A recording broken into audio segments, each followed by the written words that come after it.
Hey, everybody, what's going on? Jeff Rieger on another episode of the Daily Ticket. This one for Friday,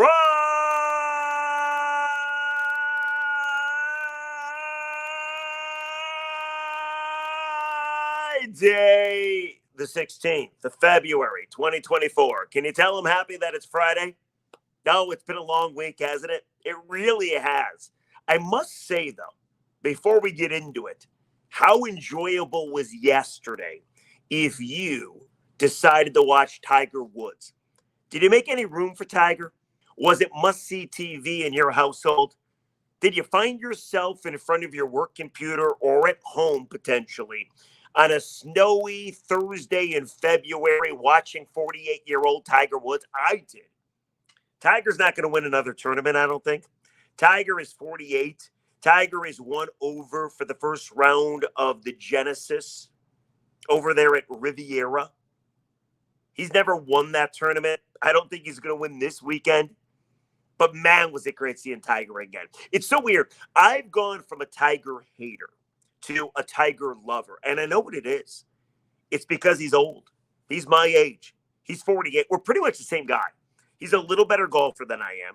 He has a little more money than I do. He's in a little more shape than I am.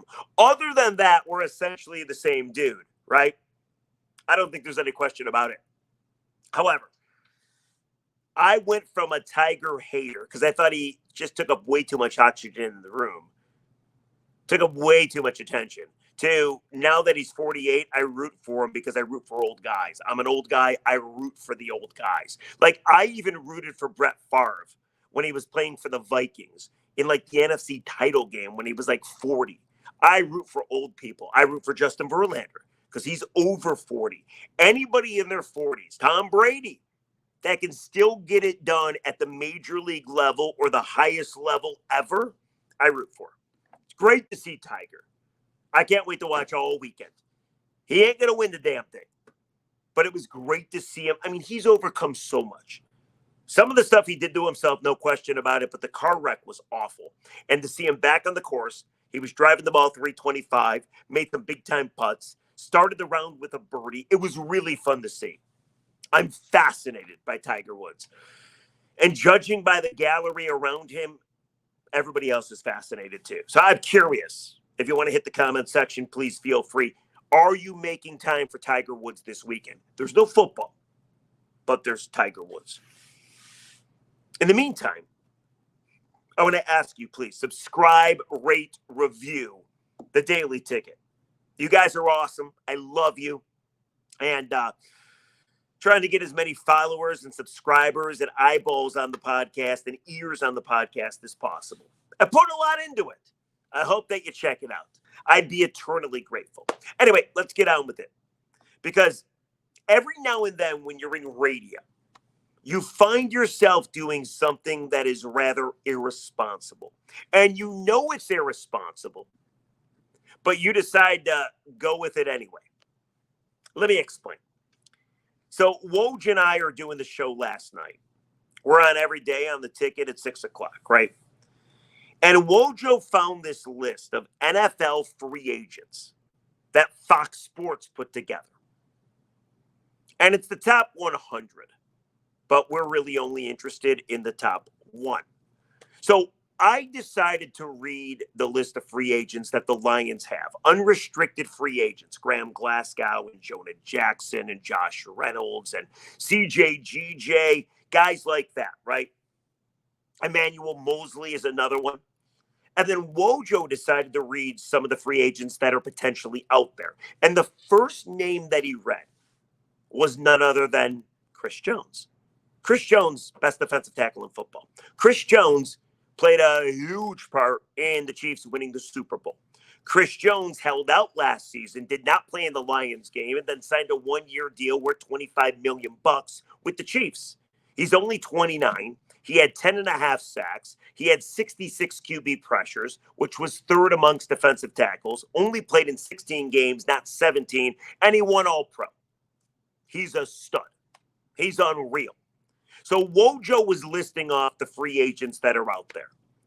And he teased everybody. And this is on him, but it's also on me because we continued it. Fox decided to not only list the free agents, but they decided to put potential landing spots for said free agents. So, what they said about Chris Jones, I'll just read this to you. Jones held out during training camp and into the first week of the regular season before signing a 1-year deal worth up to $25 million. The 29-year-old remains one of the best interior defensive linemen in the league, totaling 10.5 sacks. 66 quarterback pressures, were tied for third among defensive tackles during the regular season. I told that to you. The Chiefs retain the ability to place the franchise tag on Jones, giving them some leverage in contract negotiations at the start of free agency. But the tag would be prohibitively expensive. Jones wants to remain in Kansas City, and the Chiefs want to keep him in the fold. Now, odds are he probably stays with the Chiefs. However, Fox wrote that blurb. And then they decided to put potential landing spots for the great defensive tackle. They said the Chiefs, the Raiders, and the Detroit Lions. Okay, again, I don't think it's going to happen. But could it? That's the question. Because as soon as I saw that Fox Sports decided to list Chris Jones potentially going to the Lions, I decided to look on the internet to see if there's actual odds for where Chris Jones winds up. And there are. DraftKings has odds for Chris Jones's destination. They got the Chiefs at overwhelmingly the favorite, minus 175. Then it goes the Texans are 750. The Bears are plus 850. And then there's the Lions, the fourth best odds at 10-1. The Raiders are 12-1, the Titans are 15-1, and the Cardinals are 15-1. So you got Fox saying top 3 spots, top 3 destinations could be Detroit. You got DraftKings saying fourth best odds, Chris Jones goes to the Lions. I don't think there's any question. If you ask any Lions fan who their dream free agent scenario would be, it would be Chris Jones. But I think we all think he's going back to Kansas City. Why? I think we have good reason to think that he's going back to Kansas City. Because at the parade on Wednesday, Chris Jones stepped up to the podium and said this. I got on this stage last year, and I was like, run it back, run it back. Run it back. But you know what? It's a 3-P! I need 3 of those things, baby. We ain't done yet. We ain't done yet. Kansas City, we will be back here next year. And for those who want Chris Jones go, I ain't going nowhere, baby. I will be here next year, and the year after. 3P. All right, so that's Chris Jones at the parade. So it sounds like he's going back to Kansas City. Or is he? Now, Chris Jones was maybe drinking. Chris Jones was enjoying the hell out of life because he just won a Super Bowl. Chris Jones was with his teammates. Chris Jones was talking to thousands of Chiefs fans. What do you think he's going to say?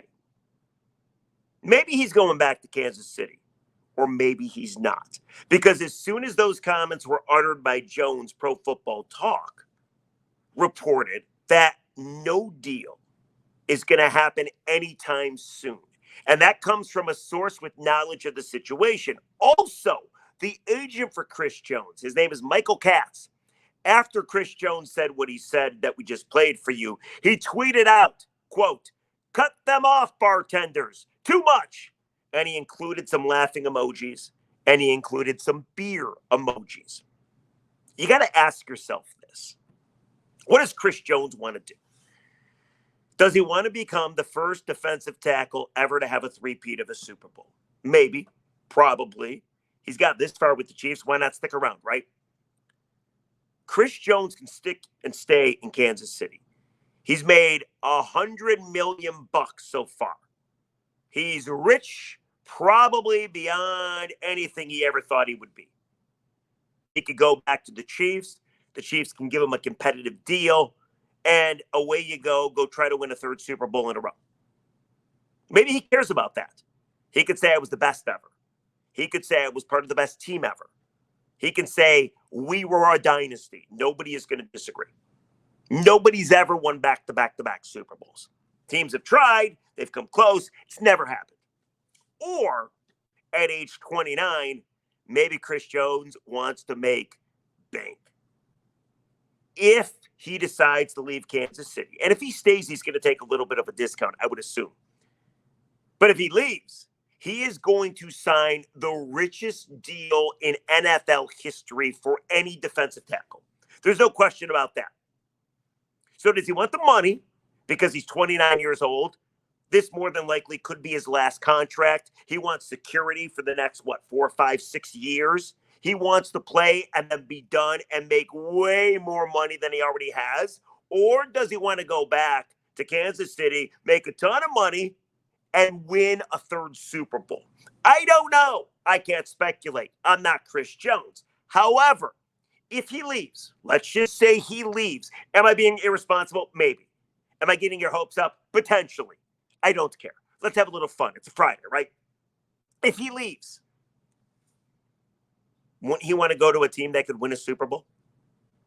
Texans could win a Super Bowl. They got a great quarterback, and Chris Jones would really help that defense.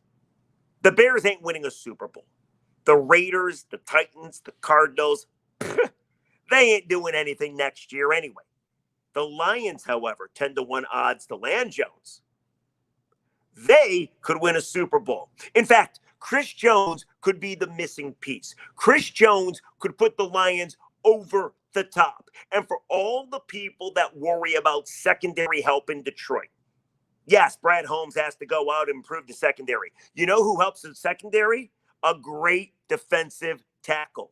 You put Chris Jones on that defensive line, pair him up with Aiden Hutchinson. He gets to the quarterback. He makes life easier for everybody on that defensive side of the ball for the Detroit Lions. Helps your secondary, helps your pass rush. Oh, did I mention he can stop the run as well? Chris Jones, not going to happen. Or will it? Would be the missing piece for the Lions.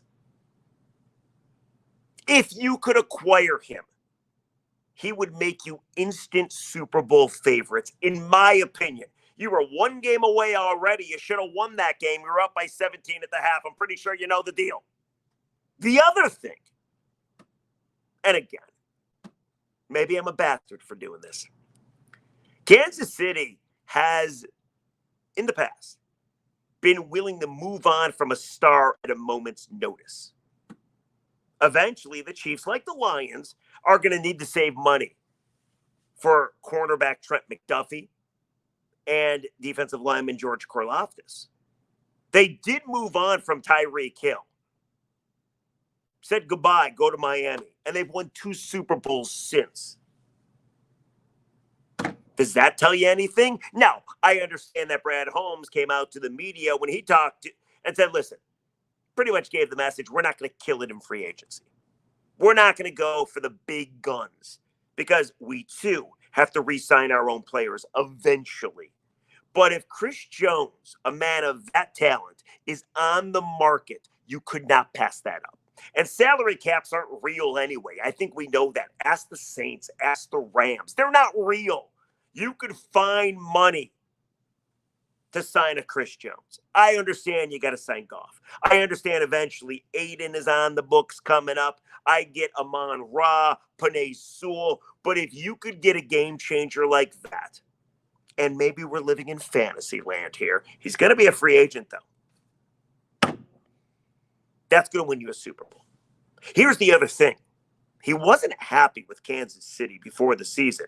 He did hold out until the Chiefs finally had to give him a 1-year deal of about $25 million. Is there bad blood there? I don't know. I don't think you put too much stock into what he said at the parade. He was talking to a bunch of happy people, and he was really happy himself.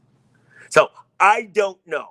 The other question is, we know it would be a record-breaking, bank-breaking deal that a guy like Jones is going to sign, whether it's here, whether it's in Kansas City, whether it's anywhere else. Nick Bosa makes $30 million a season. Aaron Donald makes $30 million a season. Chris Jones is going to make more than $30 million a season. So whoever signs him is sure in the hell going to pay a lot to sign him. So I want to know, who is your top free agent target? I think the answer is Chris Jones, right? Do you believe there's even a chance that a guy like that would come to Detroit?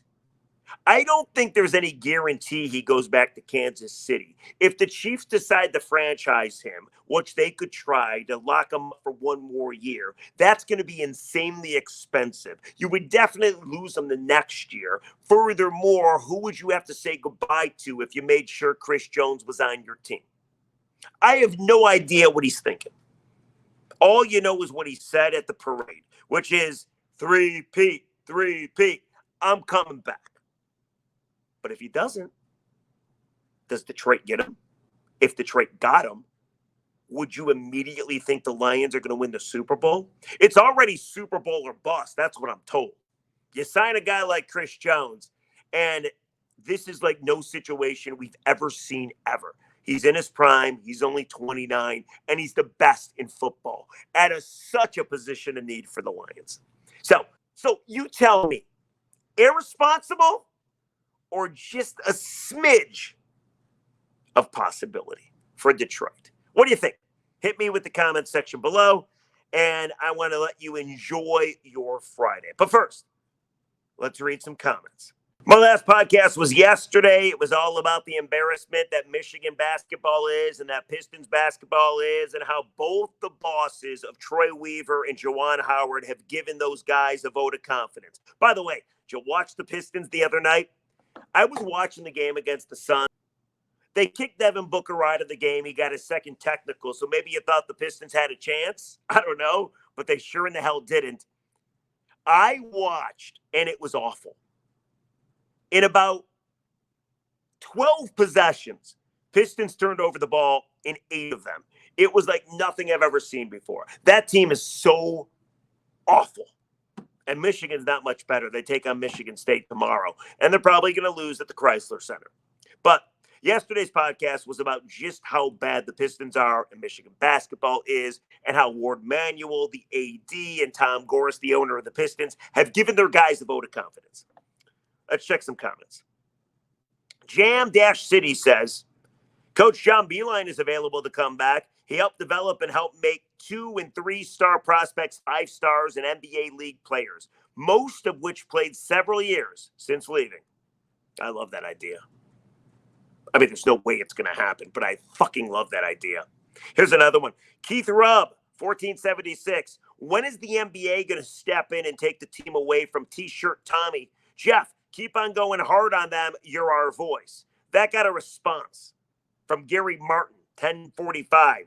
This guy destroyed the Palace and the Pistons simultaneously. Bill's ghost is haunting us.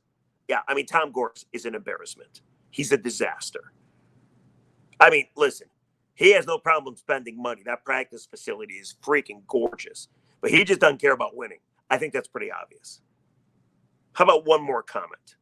This one from Mogul Khan-PF9TL. Don't worry. Twitter and the Pistons Reddit says the team is on the upswing. I'm sure they do. And they would be wrong. All right, guys, that's going to do it for the Daily Ticket for this week. And today we'll catch you on a Tuesday because Monday is President's Day. So Tuesday will be the next podcast. Let me know, comment section, the Tiger Woods stuff. Do you still find time for Tiger? I do. And then furthermore, Chris Jones, are you buying it at all? Did I lay out any semblance of a good argument to maybe why Jones could be a Detroit Lion? I doubt it happens. But my God, it'd be amazing if it did.